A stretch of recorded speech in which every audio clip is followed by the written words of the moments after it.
Assalamualaikum warahmatullahi wabarakatuh. Halo teman-teman semua, perkenalkan nama saya Kak Aulika. Hari ini kita akan membahas soal bahasa Indonesia tentang penulisan judul karya ilmiah yang tepat seperti apa, atau judul karya tulis yang tepat seperti apa. Nah, sekarang kita lihat dulu yuk soalnya seperti apa. Nah, bentuk soalnya seperti ini. Penulisan judul karya tulis tersebut yang benar berdasarkan EYD adalah, kita langsung bisa lihat ya di pilihannya semua menggunakan huruf kapital. Berarti kita hanya fokus pada penulisan huruf kapital yang benar seperti apa dan penulisan kata di atau preposisi di yang tepat seperti apa. Nah, gimana? Udah lihat kan soalnya? Nah, ternyata di pilihan jawaban yang sudah ada di soalnya, semua pilihan jawabannya menggunakan huruf kapital semua. Memang sih ada yang tidak menggunakan huruf kapital, tapi kita fokus pada pilihan jawabannya hampir semuanya menggunakan huruf kapital. Nah, sebenarnya untuk penulisan judul karya ilmiah yang perlu diperhatikan adalah huruf kapital pertama, yang kedua adalah penulisan konjungsi atau preposisi. Nah, sekarang itu yang harus kita perhatikan. Cuma dua aja dulu ya yang kita perhatikan untuk soal ini. Nah, kebetulan karena memang di pilihan jawabannya menggunakan huruf kapital semua, jadi kita tidak perlu lagi pusing-pusing penggunaan huruf kapital yang mana aja ya, berarti semuanya harus huruf kapital.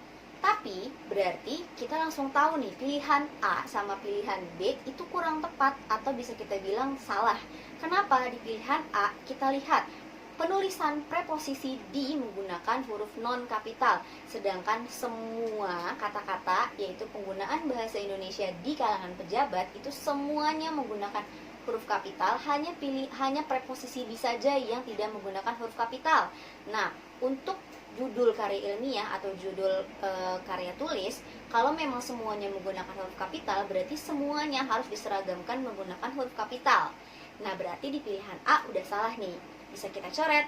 Kemudian di pilihan B sama juga, ternyata yang salah ada di preposisi di. Huruf D-nya sudah benar huruf kapital, tapi ternyata huruf I-nya masih menggunakan huruf non kapital. Alasannya sama juga ya seperti tadi, kalau semuanya menggunakan huruf kapital, berarti semua unsur yang ada di dalam judul tersebut atau semua kata-kata yang berada di judul tersebut semuanya harus menggunakan huruf kapital. Nah, sekarang kita lihat di pilihan jawaban C. Ternyata di pilihan jawaban C, di dan kalangan itu ditulis digabung atau ditulisnya tersambung di kalangan.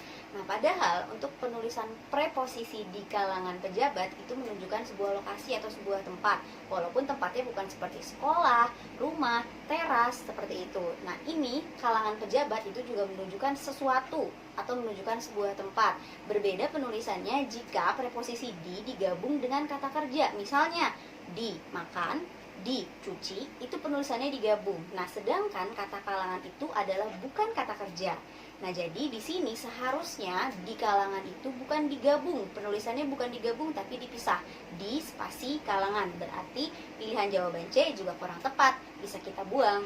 Nah, sekarang di pilihan D, ternyata ada juga nih yang tulisannya digabung, yaitu kalangan pejabat. Sebenarnya kalangan pejabat itu seharusnya dipisah karena kalangan pejabat merupakan morfem bebas. Jadi kalangan sendiri, pejabat sendiri. Nah, kalau misalnya apa sih Kak morfem atau morfemnya itu kok kenapa morfem bebas? Jadi morfem bebas itu dia punya arti sendiri-sendiri dan tidak terikat sama morfem lain. Kalangan tidak terikat dengan pejabat, begitu juga sebaliknya, pejabat tidak terikat sama kalangan. Kalau salah satunya hilang, misalnya kalangannya hilang, tetap kok kita tahu artinya adalah pejabat. Nah, sebenarnya jadi jawaban atau pilihan D itu juga kurang tepat. Nah, berarti dari pilihan A sampai pilihan D jawabannya udah salah Kak. Berarti kita langsung lihat pilihannya itu adalah jawabannya. Nah, bisa jadi kita lihat dulu nih, siapa tahu jawabannya ternyata tidak ada sama sekali, atau mungkin ada yang typo. Tapi ternyata di pilihan E adalah jawaban paling tepat. Kenapa? Penggunaan huruf kapitalnya itu semuanya sama rata. Dari kata penggunaan bahasa Indonesia di kalangan pejabat itu semuanya menggunakan huruf kapital dan itu lengkap semuanya. Nah, kemudian penulisan kalangan pejabatnya juga terpisah. Dan terakhir, penulisan di kalangannya juga dipisah.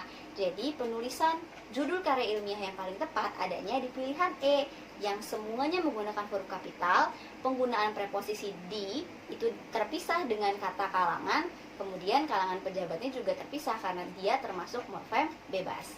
Nah, itu tadi pembahasan mengenai penulisan judul karya tulis atau penulisan judul karya ilmiah yang tepat. Terima kasih.